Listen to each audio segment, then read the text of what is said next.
हम लोग इस वीडियो में बात करेंगे नंबर 2 मौलिक अधिकार के बारे में। राइट टू फ्रीडम, स्वतंत्रता का अधिकार। ये अनुच्छेद 19 से लेकर 22 तक वर्णित है। हम लोग इसमें 19 से लेकर 22 तक के बारे में चर्चा करेंगे। 19 में क्या दिया है?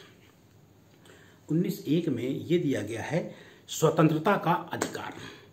अब स्वतंत्रता के अंतर्गत 6 पॉइंट दिए गए हैं। 6 पॉइंट दिए गए हैं, उनको हम एक एक करके बताएंगे और फिर उसके बाद आगे डिस्क्राइब करेंगे। 6 पॉइंट कौन से दिए गए हैं? नंबर 1, अभिव्यक्ति की स्वतंत्रता। कोई व्यक्ति वाक और अभिव्यक्ति की स्वतंत्रता, हम आप बात रख सकते हैं। ध्यान रखिएगा यहीं पर, प्रेस की स्वतंत्रता कहीं पर भी भारतीय संविधान में वर्णित नहीं है। ये अभिव्यक्ति की स्वतंत्रता के अंतर्गत ही आता है। दूसरा क्या है? निरायुध सम्मेलन करने की स्वतंत्रता। निरायुध मतलब कट्टे वट्टे लेकर नहीं करना, ऐसे सम्मेलन। तीसरा, संघ बनाने की स्वतंत्रता। हम ऑर्गेनाइजेशन बना सकते हैं, पार्टी बना सकते हैं। 3 हो गए, अभिव्यक्ति, सम्मेलन, संघ। और लास्ट के 3 क्या है? घूमो, रहो, कमाओ। अर्थात भारत में आप कहीं भी आबाद रूप से विचरण कर सकते हैं,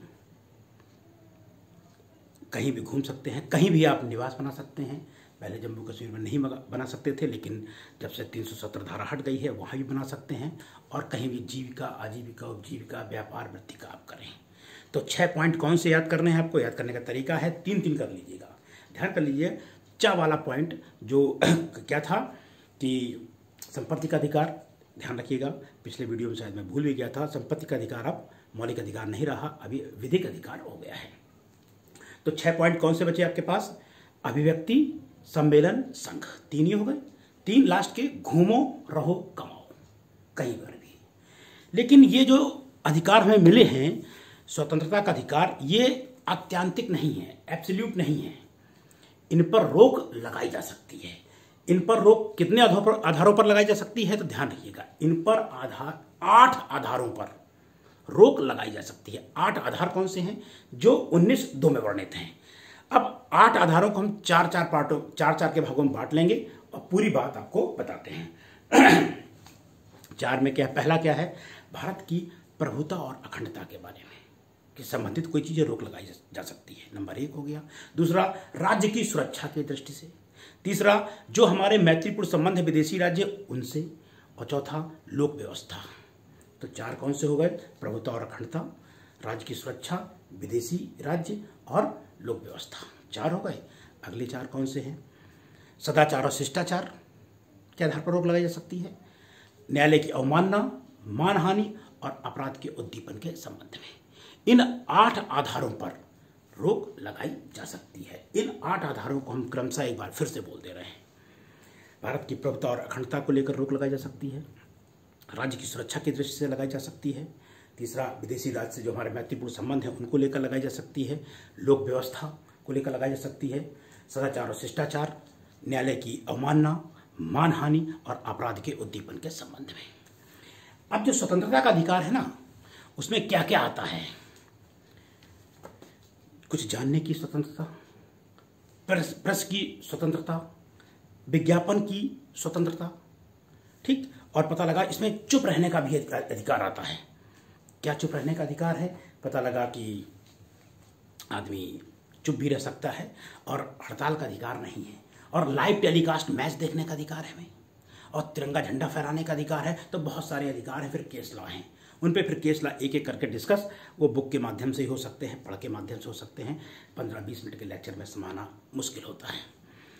फिर आते हैं किसमें हम लोग कि 19 में ये 6 पॉइंट हुए और इन 8 आधारों पर रोक लगाई जा सकती है। अब हमने पहले क्या कहा था? स्वतंत्रता का अधिकार अभिव्यक्ति की हो गई। सम्मेलन, भाई सम्मेलन का अधिकार है, आप बनाइए, लेकिन सरकार लोक व्यवस्था और राज्य की, देश की अखंडता को लेकर रोक लगा सकती है। इसी प्रकार आप क्या कहते हैं? संगठन बना सकते हैं, संगठन बनाइए, लेकिन देश को खतरा नहीं होना चाहिए, ठीक। लास्ट का जो इंपॉर्टेंट है, उपजीविका चलाना। एक केस आता है शौदान सिंह बना, नगर पालिका दिल्ली। क्या फुटपाथ पर व्यापार करना स्वतंत्रता का अधिकार है? तो 19 एक छा, लास्ट में छा है, के आधार पर फुटपाथ पर व्यापार करना मौलिक अधिकार है, लेकिन 21 के आधार पर मौलिक अधिकार नहीं है। अंतर क्या हुआ? 19 के आधार पर मौलिक अधिकार है, इस पर क्या लगाई जा सकती है? 19(2) के आधार पर रोक लगाई जा सकती है। क्या रोक लगा दी गई? भाई रोज व्यापार नहीं करोगे, संडे को दुकान लगा लो, एक चीज है। दूसरा क्या है कि उपजीविका में एक केस आया, ओम प्रकाश वाला था केस। हम तो ऋषिकेश में अंडा और मांस मछली बेचेंगे, सरकार ने रोक लगा दी कि नहीं, आप, ये एक बौद्धिक नगरी है, प्रसिद्ध नगरी है, यहाँ पर आप मांस और अंडे की दुकान नहीं खोलेंगे, तो इसके आधार पर रोक लगाई जा सकती है। तो ये कुछ आधार हैं जिन पर रोक लग जाती है। ये तो आपका था 19। 20 में क्या है? दो सिद्ध के संबंध में संरक्षण, दो सिद्ध के संबंध में संरक्षण। तो 20(1) में क्या है? एक्स पोस्ट फैक्टो लॉ, मतलब आपराधिक विधि जिस दिन से बनाई जाएगी उसी दिन से लागू होगी, पीछे से लागू नहीं होगी। मतलब 1 अप्रैल से नियम बना कि अब कोई आदमी चोरी करेगा तो सजा 20 साल की मिलेगी, उदाहरण के तौर पर, और वो चोरी करता है 30 मार्च को, तो 30 मार्च तक सजा चोरी की मान लेते हैं कि 3 साल है, तो उसको 3 साल ही मिलेगी। 10 साल या 20 साल बना दी गई है तो नहीं मिलेगी। मतलब आपराधिक विधि जिस दिन से लागू होगी उसी दिन से सजा मिलेगी, उसके पहले कोई अपराध कर चुका है तो सजा नहीं मिलेगी। लेकिन हाँ, यदि सजा घटा दी गई है और उसने अपराध पहले किया है तो सजा कम हो जाएगी। लेकिन कर, टैक्स वाले मामले में और सिविल वाले मामले में नियम पीछे से लागू किए जा सकते हैं। मतलब क्या? आपराधिक विधि में पीछे से नियम लागू नहीं किए जा सकते हैं, लेकिन कर संबंधी और सिविल संबंधी नियमों में पीछे से लागू किए जा सकते हैं। यदि जिस दिन से नियम लागू हुआ है सजा बढ़ गई है तो उसी दिन से बढ़ी हुई सजा मिलेगी, पीछे से कोई किसी ने अपराध कर रखा है तो नहीं मिलेगी। लेकिन पीछे से किसी ने अपराध किया था, सजा ज्यादा थी, बाद में फिर कम हो गई सजा, आज से मान लीजिए, तो उसे कम सजा मिल जाएगी। ये चीज ध्यान रखिएगा। 20(2) में क्या है? डबल जीओपार्डी, मतलब किसी व्यक्ति को एक ही अपराध के लिए एक से अधिक बार दोषित नहीं किया जाएगा। ये संविधान के अनुच्छेद 20(2) में मिलता है। सीपीसी में आएंगे तो सेक्शन 11 रेसिडिकेट आएंगे। यदि आप सीआरपीसी में आएंगे तो 300 डबल जीओपार्डी, और एविडेंस में आएंगे तो 40 में। एक व्यक्ति को एक ही अपराध के लिए 2 बार दोष सिद्ध नहीं किया जा सकता है। लेकिन ये चीज यहां ध्यान रखिएगा, प्रशासनिक कार्रवाई अलग है, न्यायिक कार्रवाई अलग है। न्यायिक कार्रवाई में उसे सजा हुई हो, मतलब एक बार क्या हुआ कि एक इनकम टैक्स में कोई एक आदमी पकड़ा गया, उसमें जुर्माना लगा दिया गया, फिर उस पर केस चला, वहां भी सजा हो गई, तो कहता सर हमको तो पहले जुर्माना भर चुके हैं, ये तो दोहरे दंड से मुक्ति में मिलनी चाहिए। प्रशासनिक कार्रवाई अलग होगी और न्यायपालिका की कार्रवाई अलग होगी। न्यायपालिका में एक ही व्यक्ति को एक से अधिक अपराध के लिए 2 बार दंडित नहीं किया जाएगा। और 20(3) क्या है? सेल्फ इंक्रिमिनेशन, आत्म अभिशंसन, अर्थात किसी व्यक्ति को अपने ही खिलाफ गवाही देने के लिए मजबूर नहीं किया जाएगा। अब सलीम नाम कर्नाटक राज था कि नार्को टैक्स लेना है, टेस्ट लेना है, ले सकते हैं, हाँ ले सकते हैं, लेकिन उसे पूछ के लेंगे, बिना अनुमति के नहीं लेंगे। लेकिन मिस्टर एक्स बनाम जेड वाले बाद में क्या था कि आप बिना पूछे भी नार्को टैक्स ले सकते हैं। लेकिन सलीम नाम कर्नाटक राज्य जो 2010 का है उसे स्पष्ट कर दिया गया, उसकी इच्छा से ही लिया जा सकते हैं। अब ये तो आपको 20 हो गया, ex post facto law, double jeopardy और सेल्फ इंक्रिमिनेशन। 20(1), 2 और 3। 21 में क्या है? प्राण और दैहिक स्वतंत्रता। इसमें भी बड़ा मामला आया। इसमें एक केस आया A.K. गोपालन वर्सेस यूनियन ऑफ इंडिया। उसमें क्या कहा गया कि जो प्राण और दैहिक स्वतंत्रता है ना, वो केवल कहां पर है? कार्यपालिका विधि के खिलाफ है। विधानमंडल क्या कर सकता है? इसके खिलाफ कोई विधि बना सकता है, उसे रोका नहीं जा सकता है। A.K. गोपालन वाले बाद में कहा गया। लेकिन इस बात को पॉलिटिक्स ने दिया। मेनका गांधी वर्सेस भारत संघ वाले बाद में कहा गया दैहिक लगाने से कुछ नहीं होता। ये जो संरक्षण है कार्यपालिका और विधानमंडल की विधि दोनों से इसको संरक्षण है, कोई इसके खिलाफ नियम नहीं बनाएगा। और ये किसके लिए है? युक्त उचित ऋजु विचारण के लिए हैं। और जस्टिस साहब थे भगवती, उन्होंने स्पष्ट कर दिया, हर बात नहीं बताई जाएगी कि ये मौलिक अधिकार है, ये मौलिक अधिकार नहीं है। ये जान लीजिए, इसकी कोई सूची नहीं बनेगी। कोई भी अधिकार जो मौलिक अधिकारों को प्राप्त करने के लिए आवश्यक है, कोई भी नियम जो मौलिक अधिकारों को प्राप्त करने के लिए आवश्यक है, वो मौलिक अधिकारों की श्रेणी में आएगा। इधर उधर की बात नहीं, सीधे सीधे उन्होंने ये स्पष्ट कर दिया। 21 में कह सकते हो कि 100 पेज का है जैन पांडे में, और बड़े लंबे लंबे केस हैं। कुछ बात हम करेंगे, जैसे प्राण और त्याग स्वतंत्रता, क्या जीने के अधिकार के साथ मरने का अधिकार भी शामिल है क्या? नहीं। क्या पहला केस कौन सा आया? पी रति नाम, यानी श्रीपति दुबल। श्रीपति दुबल बनाम महाराष्ट्र राज्य। उसमें क्या कहा गया स्पष्ट रूप से? जीने के अधिकार में मरने का अधिकार भी शामिल है, अर्थात आईपीसी की धारा 309 संविधान के अनुच्छेद 21 का उल्लंघन करती है, अर्थात शून्य। ठीक। फिर दूसरा केस आया जगदेलेश्वर बनाम आंध्र प्रदेश राज्य। उसमें क्या कहा गया कि जीने के अधिकार में मरने का अधिकार शामिल नहीं है। ये तो दोनों राज्यों वाले मामले थे। फिर सुप्रीम कोर्ट में मामला आया पी रति नाम वर्सेस भारत संघ में। क्या कहा गया? नहीं, जीने के अधिकार में मरने का अधिकार भी शामिल है, अर्थात आईपीसी की धारा 309 संविधान के अनुच्छेद 21 का उल्लंघन करती है, और शून्य। फिर हो गया। फिर एक दूसरा वाद आया ज्ञान कौर वर्सेस पंजाब राज्य, बहुत फेमस केस है। उसमें क्या कहा गया? जीने के अधिकार में मरने का अधिकार शामिल नहीं है। तो आज तक की तारीख में मरने का अधिकार शामिल नहीं है। फिर एक केस आया common cause versus union of India. उसमें क्या कहा गया? यदि कोई व्यक्ति अपनी वसीयत में लिख के चला गया है कि जब वो लाइफ सपोर्ट सिस्टम में आ जाए तो उसे हटा दिया जाए और मरने दिया जाए, तो ये मान्य है। लेकिन उसने वसीयत में कहा हो, और पता लगा आदमी अरुणा शानबाग टाइप के मामले में 20 साल से बीमार है, तो अब स्थिति ये है कॉमन कॉज केस के बाद कि कोई बीमार है तो मेडिकल टीम वो हाईकोर्ट जाएगा इच्छा मृत्यु के लिए। हाईकोर्ट एक मेडिकल टीम गठित करेगी और फिर बताएगी कि हाँ लाइफ सपोर्ट सिस्टम हटाया जा सकता है कि नहीं हटाया जा सकता है। यदि उसने कह दिया कि हटा दिया तो हटा दिया जा सकता है। अब इसमें जीने का अधिकार में मरने का अधिकार शामिल नहीं है, स्पष्ट हो गया। और क्या अधिकार हैं? शिक्षा पाने का अधिकार। उन्नी कृष्ण वाला बात था एक शिक्षा पाने का अधिकार, उसमें बवाल हो गया। क्या कहा गया कि जो शिक्षा का अधिकार है, हम तो मेडिकल की लड़की थी गई कि हमको तो मेडिकल में 10 लाख फीस हम तो दे नहीं पाएंगे, हमें अधिकार है, हमें फ्री में एडमिशन दिया जाए। तो न्यायालय ने कहा ना, पहली बात तो 6 से 14 छोटे बच्चों के लिए है, और दूसरा प्राइवेट कॉलेज में लागू नहीं होगा।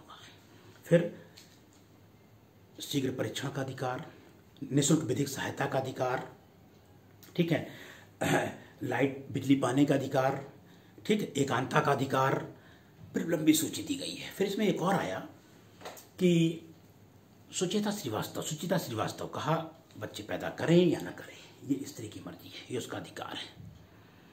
और जेल में कोई बच्चा है ना तो उसको पढ़ाई लिखाई सब अधिकार मिलने चाहिए। कहने का मतलब हथकड़ी लगाने से संरक्षण, बहुत सारे क्या बोलते हैं केसला हैं, और हमने कहा ना कम से कम 100 पेज के बुकों में है। तो ये फिर आपको एक एक करके थोड़ा देखना होता है। ये मैंने छोटे से में लेक्चर में समाने की कोशिश की है 21 के अंतर्गत। फिर मामला आया 21A 86वां संविधान संशोधन 2002 में जोड़ा गया और 1 अप्रैल 2010 में लागू हो गया। 21 का में क्या किया गया कि 6 से 14 वर्ष के आयु के बच्चों के लिए क्या है? शिक्षा एक मौलिक अधिकार है। अब मौलिक अधिकार है तो सरकार की जिम्मेदारी है बच्चों को मिड डे मील दे, बुलाए, रखे, कपड़े दे, पढ़ाए। यही चीज मौलिक कर्तव्य में टा में जोड़ा गया। 51A का टा में क्या? ये माता पिता का मौलिक कर्तव्य है कि अपने बच्चों को पढ़ाएं। 22 में क्या है? निवारक निरोध। निवारक निरोध में 1 से लेकर 7 तक धाराएं हैं। पहली 4 धारा क्या कहती है?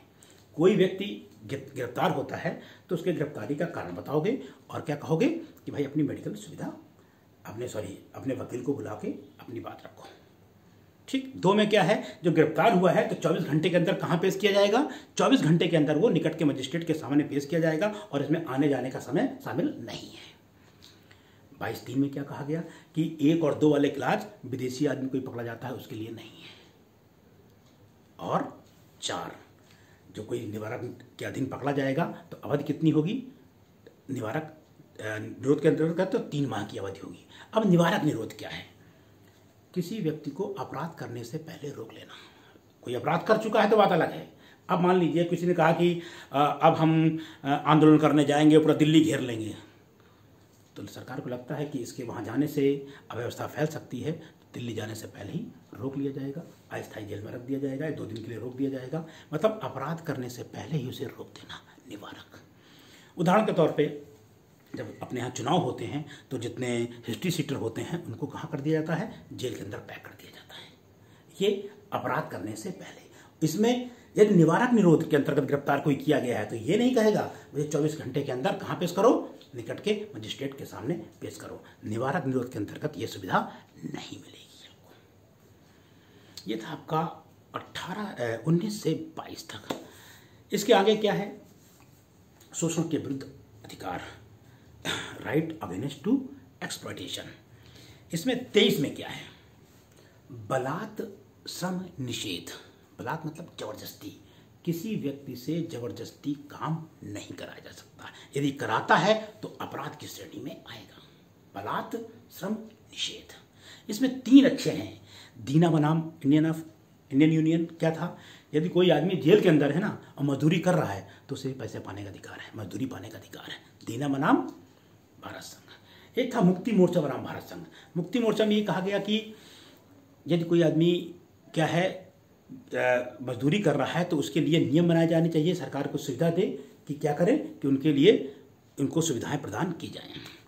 फिर एक नीरजा चौधरी वर्सेस मध्य प्रदेश राज्य है कि यदि कोई गरीब व्यक्ति गिरफ्तार किया गया है तो सरकार की जिम्मेदारी है कि उसे पुनर्वास की सुविधा उपलब्ध कराए और देखे कहीं ऐसा ना हो भविष्य में फिर ये बंधुआ मजदूरी के जाल में फंस जाए। तो 3 केस कौन से? दीना बनाम भारत संघ, मुक्ति मोर्चा बनाम भारत संघ, नीरजा चौधरी वर्सेस मध्य प्रदेश राज्य। ये 3 केस बहुत इंपॉर्टेंट हैं 23 में। मतलब बलात् श्रम निषेध, अर्थात कोई व्यक्ति किसी से जबरदस्ती काम नहीं करवा सकता। खासकर ईंट के भट्टे वगैरह में जबरदस्ती लोग मजदूरी करवाते थे। और 24 बाल श्रम निषेध। बाल श्रम मतलब 14 वर्ष से कम आयु के बच्चों से काम फैक्ट्री में, होटल में, कहीं भी नहीं कराया जा सकता। तो बाल निषेध अधिनियम एक अलग ही एक एक्ट बना दिया है, वो अलग कर दिया गया है। ये था आपका 24। क्या? 14 वर्ष से कम आयु के बच्चों से कहीं पर भी, चाहे होटल हो, चाहे रेस्टोरेंट हो, चाहे ऑफिस हो या अन्य कोई ऑफिस हो, वहाँ पर काम नहीं कराया जा सकता है। ये आपका हुआ 2, मतलब स्वतंत्रता का अधिकार और शोषण के विरुद्ध अधिकार। ये वीडियो आपको कैसा लगा जरूर बताएं। कुछ गलतियाँ हो सकती हैं तो आप कमेंट बॉक्स में जाके कर सकते हैं। और यदि आप इसी तरह देखते रहेंगे वीडियो, अभी पिछले दिनों में देखा गया कि बहुत ज़्यादा वीडियो देखा गया, तो अच्छा भी लगा और इंस्पायर भी करता है कि हाँ यानी मैं और भी अच्छा वीडियो बनाऊँ। ठीक है, लाइक करें, शेयर करें और इसे आगे बढ़ाएं। धन्यवाद।